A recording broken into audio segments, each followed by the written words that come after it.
Yeah, there's a few things in life I hate.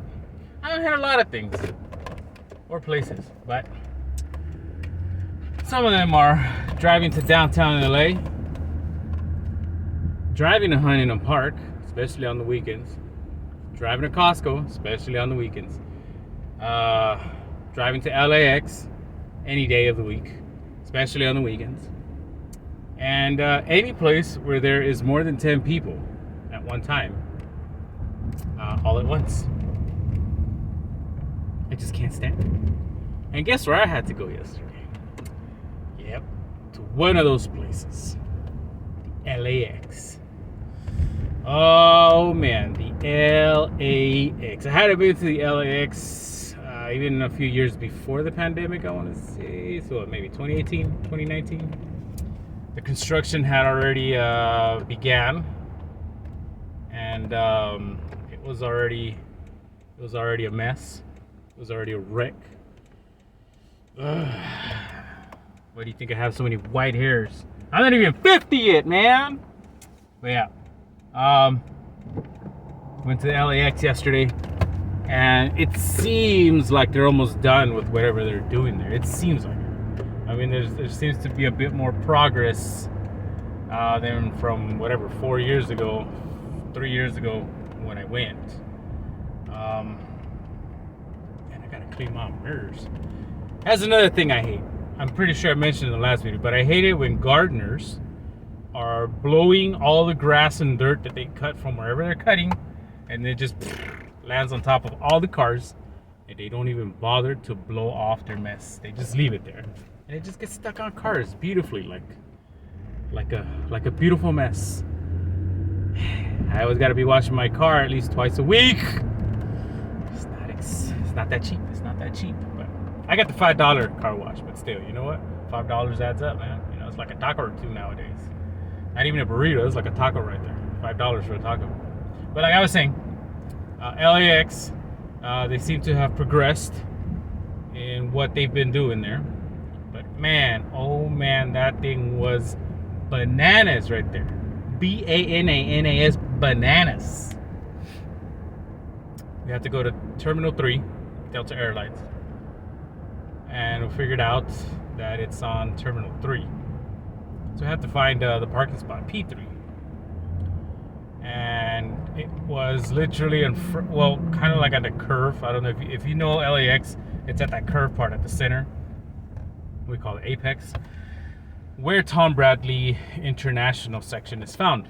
So that's where P3 is. So that's where we had to park. We went in. I want to say we started out at I think that was P, right? Yeah, P3. That's the middle level. We went in.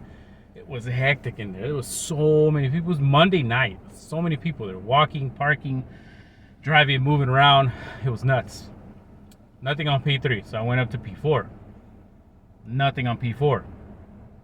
But there was a bunch of electric vehicle parking. But I was driving a 2009 vehicle, so it doesn't count. We don't have electricity in the car like that.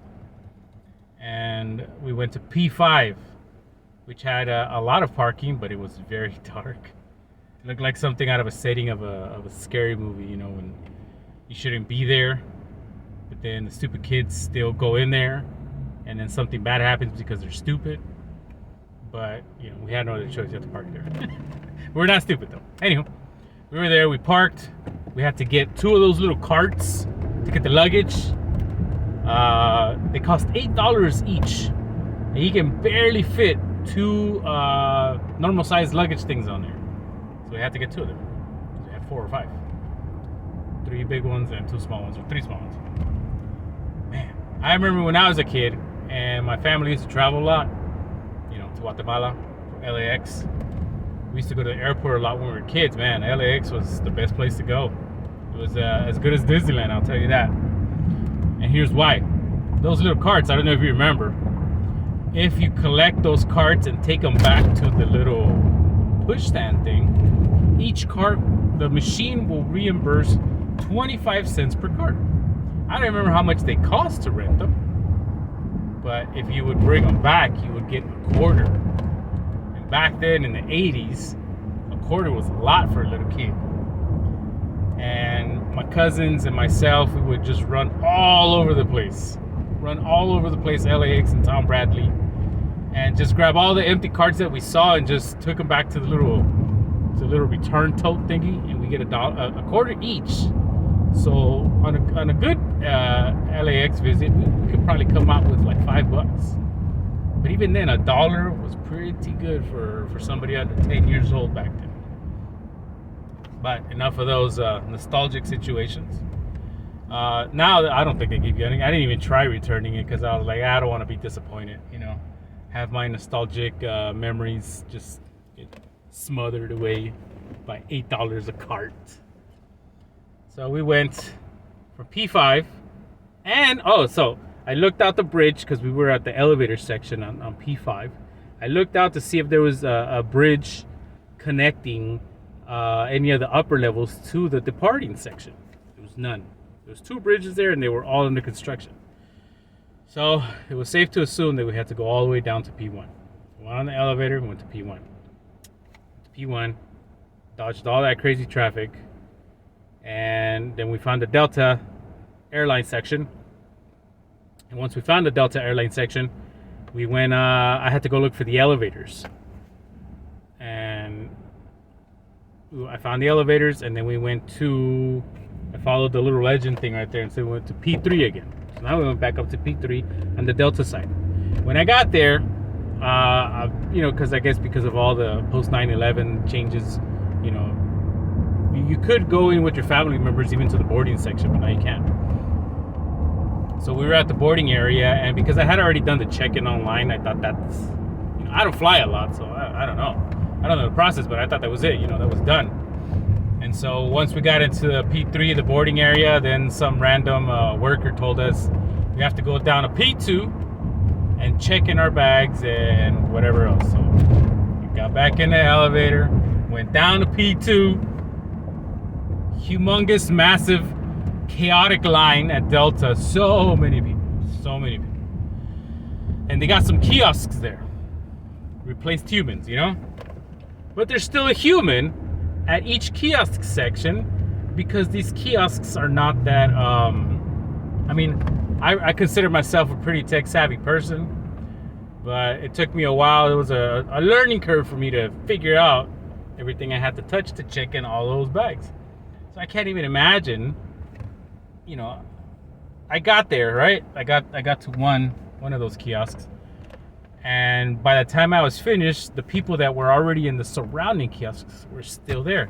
They were struggling to do what they needed to do. Probably because English is not their first language. They're traveling back home, wherever it was. So that was a mess. That was a humongous mess. So we got the labels, we paid for all that stuff. Stickers, we put it on the bags. Okay, then from there, we're all good. And then, we got in line to check in the bigger luggage and get it sent into the plane storage, whatever. That took about maybe 10-15 minutes. So I have no idea how much time had passed by the time we got to that point, but it had been probably more than an hour.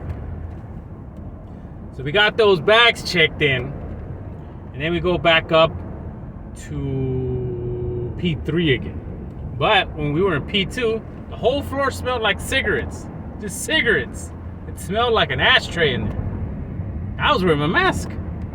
I was wearing the big thick ones, and I could still smell the cigarettes. When we got up to P3, that's the other thing. That don't smell like weed. So I don't know. I didn't get a scent at P1. It was probably just all that car exhaust on P1. P2 is for the smokers. P3 is for the other smokers. So we were there, and then when we got up there, we're getting ready, and then when the lady was checking the passports and everything else, I told him, hey, you know what? They requested wheelchairs. Where did we get them? You got to go back down to P2. I was like, P2, we were just there. So go back down to P2. Then they told us there, we got to go up to P3 and ask the person right there checking your boarding pass for the wheelchairs. So dag nabbit, they had us so confused, they had us so frustrated. It was bananas. And not only that, the person at the wheelchair section, there was only one, and it was a massive line of people trying to get wheelchairs.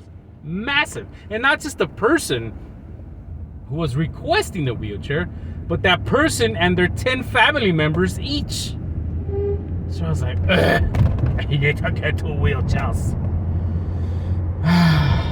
Lo and behold, they were only giving out wheelchairs to the people flying to Mexico City. We were not going to Mexico City. The people that we brought were flying out to Guatemala. So we're like, Went back up to P3. I told them what they said at P2. And then she was like, what? I'm like, yeah, that's what they just said. They just told me. I told them what you told me, and they told me, and I'm telling you what they told me. And so I'm telling you now what they told me to tell you after you told me to tell them. And then she was like, and she was able to flag down one of the agents, I guess they call them, TSA agents, that does the wheelchair stuff, right? And so she had two wheelchairs with her. She flagged down, she said, hey! And she brought her over.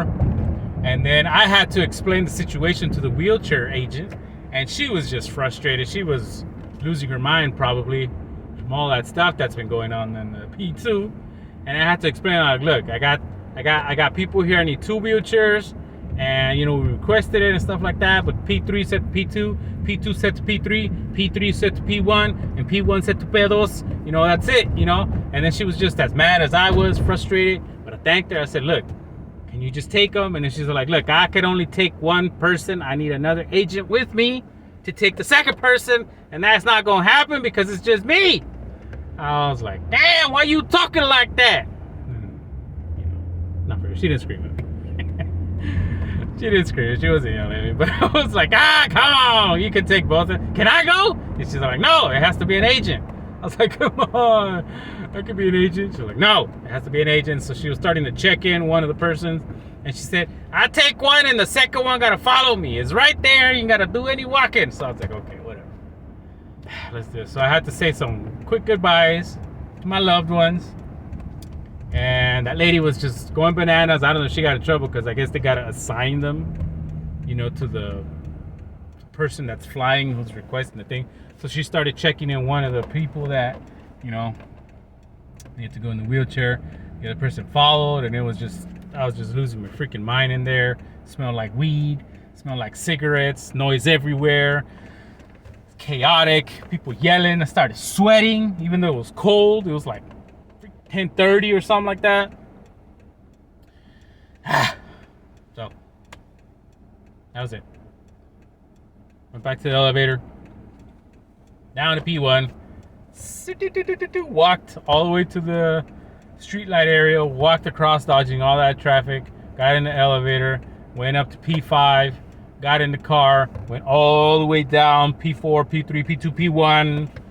Paid a ticket, the parking ticket, $13, which was taking forever. Here's the other thing: they have kiosks there too, right? On the bridge, whatever. On the arm raising thing for you to get out.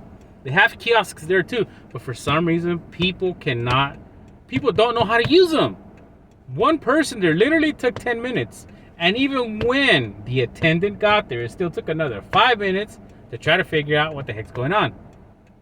So I probably waited more in line there than I did going down P4, P5, P4, P3, P2, P1.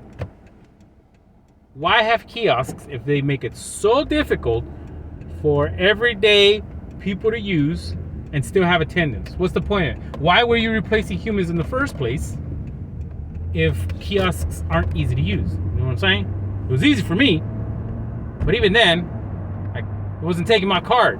It's like, come on, man, take my card. I didn't even have anyone crash. And I didn't even find a spot to put in the cash.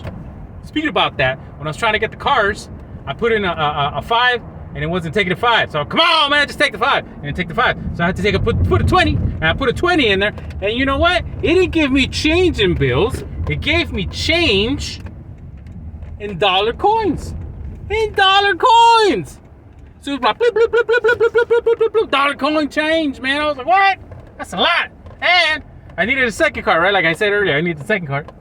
And they didn't let me put the coins back in, man. I had to get another bill. And after the fourth try, it took the $5 bill that it didn't take earlier. So I was like, come on, machine. Make up your damn mind. Make up your mind.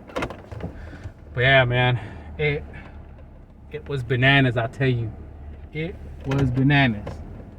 So I gotta say, I got home, had some chicken nuggets and some fries. I got a Happy Meal because I needed to happy myself after that.